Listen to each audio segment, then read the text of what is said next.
సూక్ష్మ అర్థశాస్త్రంలో ఒక ముఖ్యమైన భావన ఉన్నది.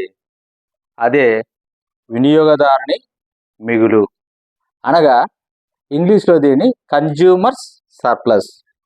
వినియోగదారుడు అంటే ఒక వస్తువును ఉపయోగించేవాడు. ఇంతకుముందు చెప్పినట్టు ఎందుకు వస్తువులను సేవలను ఉపయోగిస్తున్నా అంటే దాని ద్వారా ప్రయోజనం ఉంది కాబట్టి ఉపయోగిస్తున్నాడు.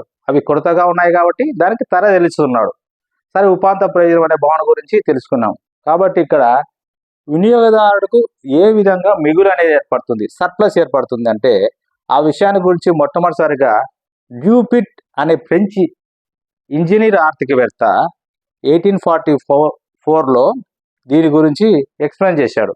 అంటే ఒక నదికి ఆనకట్ట బ్రిడ్జి కట్టడం వల్ల ఎంత ప్రయోజనం వస్తుంది, దాని మీద ఎంత ఖర్చు అవుతుంది, దాని ద్వారా ఎంత ప్రయోజనం వస్తుంది అనే విషయంలో అంచనా వేసి ఏ విధంగా వినియోగదారుని మిగులు అనేది ఏర్పడుతుందని ఆ భావన గురించి ఎక్స్ప్లెయిన్ చేశాడు.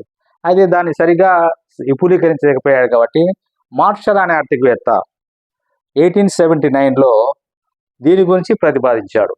మొట్టమొదటి book the pure theories of domestic values అనే గ్రంథంలో ప్రస్తావించాడు. అయితే సమగ్రంగా వివరించింది ప్రిన్సిపల్స్ ఆఫ్ ఎకనామిక్స్ అనే పుస్తకంలో ఆల్ఫ్రెడ్ మార్షల్ అనే ఆర్థికవేత్త వినియోగదారుని మిగులు గురించి వివరించాడు. అంటే సింపుల్గా చెప్పాలంటే వినియోగదారుని మిగులు అంటే ఒక వస్తువును చెల్లించడానికి, అంటే ఏంది, ఒక వస్తువు చెల్లించడానికి ఇష్టపడే ధర వాస్తవంగా చెల్లించే ధర కన్నా అధికంగా ఉంటే అది మిగులు లేదా ప్రయోజనాన్ని సూచిస్తుంది. దాన్ని వినియోగదారుని మిగులు అంటారు. అనగా ఊహించిన ధర ఒకటి ఉంటుంది, యాక్చువల్గా చెల్లించే ధర ఒకటి ఉంటుంది. అదే the difference between actual price and potential price is called consumer surplus. Consumer surplus is nothing but the difference between actual price and potential price. అంటే ఏంది, ఉదాహరణకు మనకు వినియోగదారుని ఎక్కువగా కొన్ని రకాల వస్తువుల్లో గమనిస్తున్నాం. ఉదాహరణకు న్యూస్ పేపర్స్ కానీ, మ్యాచ్ బాక్సెస్లో కానీ, సాటులు కానీ, అంటే వార్తా పేపర్లో కానీ, అగ్గిపెట్టెలు కానీ, ఉప్పులు కానీ చూస్తున్నాం. అంటే మీరు ఊహించిన ధర, దీనిలో వినియోగదారుని మిగులు ఎక్కువగా ఉంటుంది. అంటే ప్రయోజనం అనేది ఎక్కువగా గమనిస్తున్నాం. దానికి చాలా సులభ, ఒక పేపర్ కాస్ట్ 5 రూపాయలు అవుతుంది, కానీ దాని ద్వారా లభించే ప్రయోజనము ఎక్కువగా ఉంటుంది. ఆ విధంగా ఉప్పుకు చెల్లించే ధర తక్కువగా ఉంటుంది, కానీ దానిలో లభించే ప్రయోజనం ఎక్కువగా ఉంటుంది. కాబట్టి అటువంటి వస్తువులు అనేకం ఉన్నాయి. లేకుంటే ఇంకో ఉదాహరణ తీసుకుంటే, ఉదాహరణకు ఈ పెన్ను మార్కెట్లో కొననీకి పోయినప్పుడు ఊహించిన తగినంత 20 రూపీస్ ఉంటుంది అనుకుంటాం, కానీ వాడు బార్గెన్ చేయడం వల్ల 17 రూపాయలకి ఇస్తాడు. అంటే ఊహించిన ధర 20 రూపాయలు అయితే యాక్చువల్గా నీకు ఇచ్చిన ధర 17 రూపాయలు. అంటే 3 రూపాయలు నీకు మిగులు ఏర్పడింది. అదే డయాగ్రామ్ రూపంలో మనం గమనిస్తే ఓఎక్స్ యాక్సిస్ మీద వస్తు పరిమాణాన్ని, ఓవై యాక్సిస్ మీద ధరను సూచిస్తాం. ధర ప్రైస్ అంటే ఓపీ ధర నువ్వు ఊహించావు, ఇన్ని ఓపీ వస్తువులు కొంటున్నావు, ఓపీ ధర ఊహించినావు, కానీ యాక్చువల్గా తక్కువ ధరకే ఎక్కువ వస్తువులు పొందుతున్నావు. ఊహించిన ధర ఓపీ అయితే నువ్వు చెల్లించిన ధర ఓపీ1. అంటే the difference between actual price OP1, potential price OP. అంటే ఊహించిన ధర ఓపీ1 అంటే పీ1 నీకు వినియోగదారుని మిగులు అని చెప్పవచ్చు. పీ1 అంటే ఊహించిన ధర 20 రూపాయలు అనుకున్నావు ఈ యొక్క పెన్ ఖరీదు, కానీ నీకు 17 రూపాయలకే దొరుకుతుంది, తక్కువ ధరకే. అంటే కాబట్టి ఊహించిన ధరకు వాస్తవంగా చెల్లించే ధరకు మధ్య ఉండే వ్యత్యాసాన్ని వినియోగదారుని మిగులు అంటారు. కాబట్టి వినియోగదారుని మిగులు అంటే మనము స్ట్రైట్గా చెప్పాల్సింది అంటే ఇంతకుముందు చెప్పినట్టు, నువ్వు ఒక వస్తువును పొందడానికి చెల్లించే ధర చాలా తక్కువగా ఉంటుంది. చెల్లించే ధర అంటే ఊహించిన ధర ఎక్కువగా ఉంటుంది. ఆ విధంగానే షాపింగ్ కాంప్లెక్స్కు పోయినప్పుడు ఏదైనా నీకు నచ్చినటువంటి డ్రెస్ను కొనాలంటే దాన్ని ఊహించింటావు, ఇది వర్త్ చేస్తుంది, దాదాపు ఒక మంచి మెటీరియల్ ఉండేది కాబట్టి ఇది ఒక 2000 ఉంటుంది అని ఊహించింటావు. కానీ యాక్చువల్గా దాని ధర బార్గెయిన్ చేయడం వల్ల వాడు 1500కి ఇస్తాడు. అంటే 2000కు 1500కు తేడా ఎంత ఉంది అంటే 500 రూపాయలు. దాన్ని వినియోగదారుని మిగులుగా భావించవచ్చు. ఆ విధంగా అనేక రకాల వస్తువులు మార్కెట్లో దొరుకుతుంటాయి. వాటి ప్రయోజనం ఎక్కువగా ఉంటుంది, కానీ తక్కువ ధర చెల్లిస్తున్నాం. ఉదాహరణకు ఉప్పు లేకుండా పప్పు చప్పగా ఉంటుంది. కాబట్టి ఉప్పు ధర చాలా చాలా సులభంగా ఉంటుంది. దాని ధర చాలా సులభంగా ఉంటుంది. ప్యాకెట్ ఖరీదు 20 రూపాయలే, కానీ ఆ 20 రూపాయల కంటే ఎక్కువ తృప్తి పొందుతున్నావు. అంటే ఇక్కడ ప్రయోజనాన్ని కూడా కొలవచ్చు అనమాట. కాబట్టి ఏవైతే తక్కువ ధర ఉంటాయో దాని ద్వారా లభించే ప్రయోజనం కూడా ఎక్కువగా ఉంది.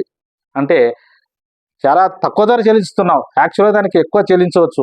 ఒకసారి మార్నింగ్ లేస్తానే న్యూస్ పేపర్ చదవాలనిపిస్తుంది. న్యూస్ పేపర్ మనం అందకపోతే అది అయ్యేది 5 రూపాయలే, కానీ నీకు ఎంత తృప్తి ఉంది అంటే 20 రూపాయలమైన తృప్తి ఉంటుంది, 100 రూపాయలమైన తృప్తి ఉంటుంది. అంటే ఆ న్యూస్ పేపర్ పడతానే చదువుతున్నావు అంటే దాని ద్వారా నీకు సాటిస్ఫాక్షన్ ఎక్కువ ఉంటుంది. ఎంత ధర చెల్లించడానికి సిద్ధపడతావు. ఆ విధంగా ఇంతకుముందు పాతకాలంలో సినిమాలకు పోయేటవాళ్ళు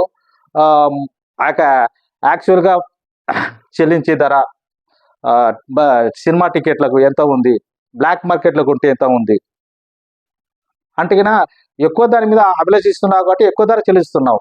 అలా కాకుండా కొన్ని రకాల వస్తువులు ప్రయోజనం ఎక్కువగా ఉంటుంది, నువ్వు ఎక్కువ పెట్టడానికి ఇష్టపడతావు, కానీ తక్కువ ధరకే దొరుకుతాయి. ఆ తక్కువ ధరకు ఎక్కువ ధరకు మధ్య ఉన్న తేడాను వినియోగదారుని మిగులు చెప్పవచ్చు. So the difference between potential price, actual price, paying price, దానికి మధ్య ఉన్నదాన్ని వినియోగదారు. దాన్ని రేఖాచిత్ర రూపంలో ఓఎక్స్ యాక్సిస్ మీద వస్తు పరిమాణాన్ని, ఇక్కడ ఓఎక్సిస్లో ధరను చూసేస్తే చెల్లించే ధర OP1, కానీ ఇష్టపడే ధర OP. కాబట్టి ఇది వచ్చేసి ఈ ఏరియా వచ్చేసి వినియోగదారుని మిగులు అని చెప్పవచ్చు. ఈ వినియోగదారుని మిగులు నిజం కావాలంటే కొన్ని విషయాలు స్థిరంగా ఉండాలి. వాటిని ప్రమేయాలు, అజంప్షన్స్.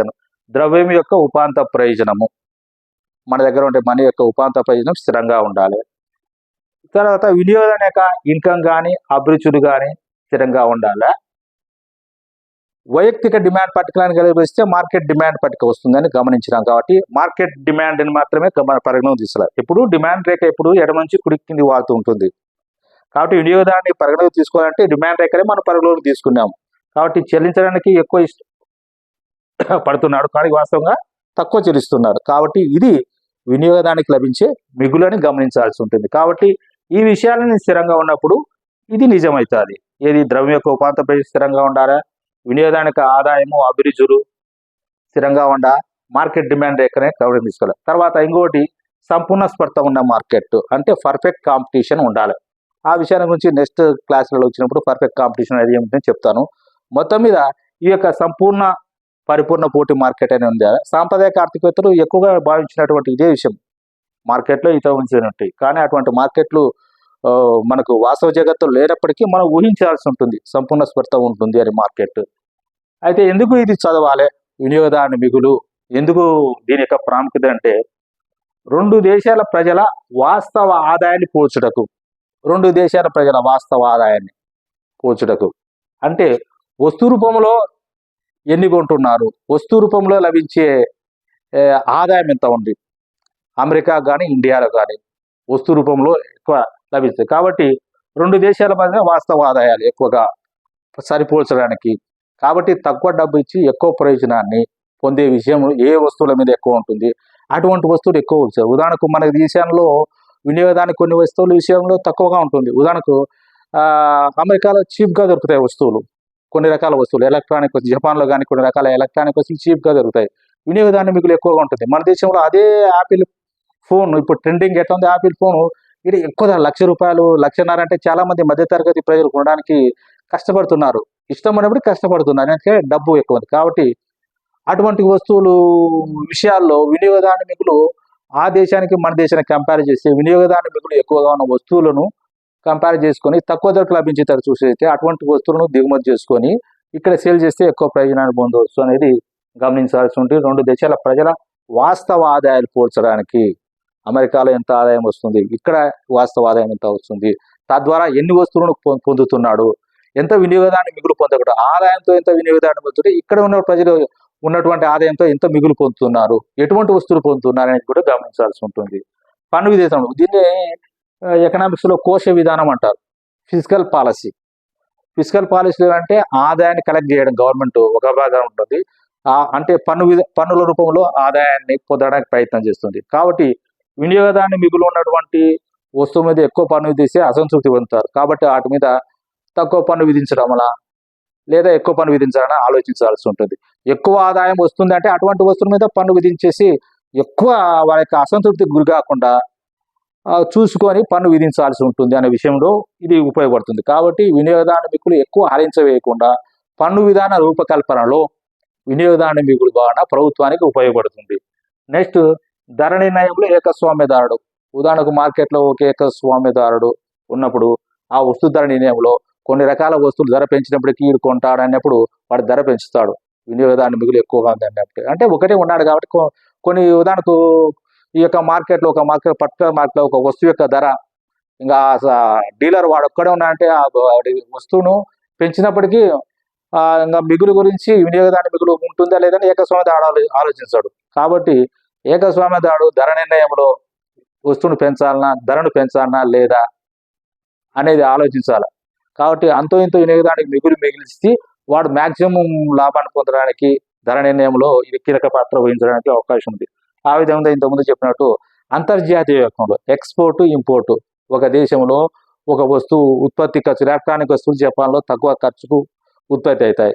మళ్ళీ అలా లేకుండా ఇండియాలో ఎక్కువ ఖర్చుకు వ్యయం ఎక్కువ అవుతుంది.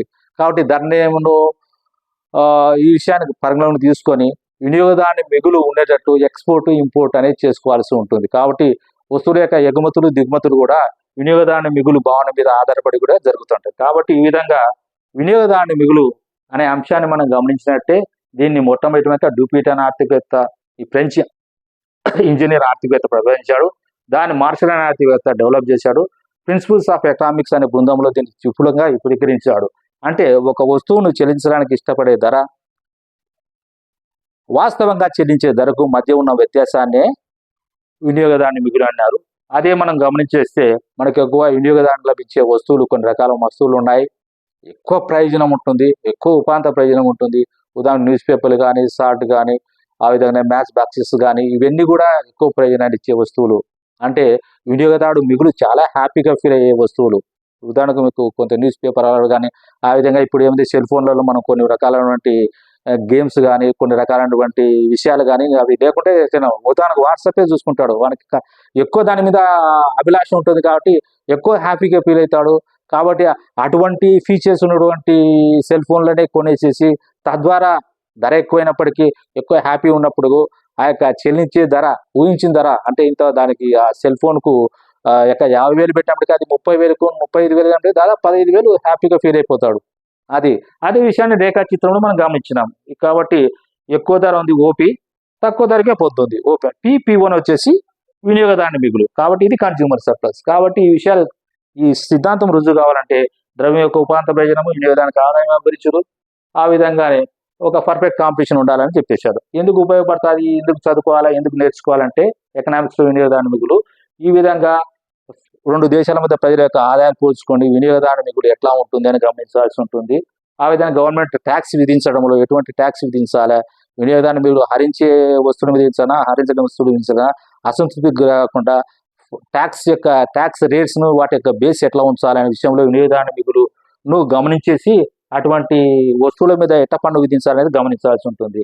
ధర నిర్ణయంలో మార్కెట్లో ఒకే ఉన్న వ్యాపారవేత్త ఉన్నప్పుడు ఆ యొక్క వస్తువుల ధర నిర్ణయించి వినియోగదారుని మిగులు భావనను దృష్టిలో పెట్టుకొని వాడు ఒక వస్తువు యొక్క ధరను నిర్ణయించుకోవాల్సి ఉంటుంది.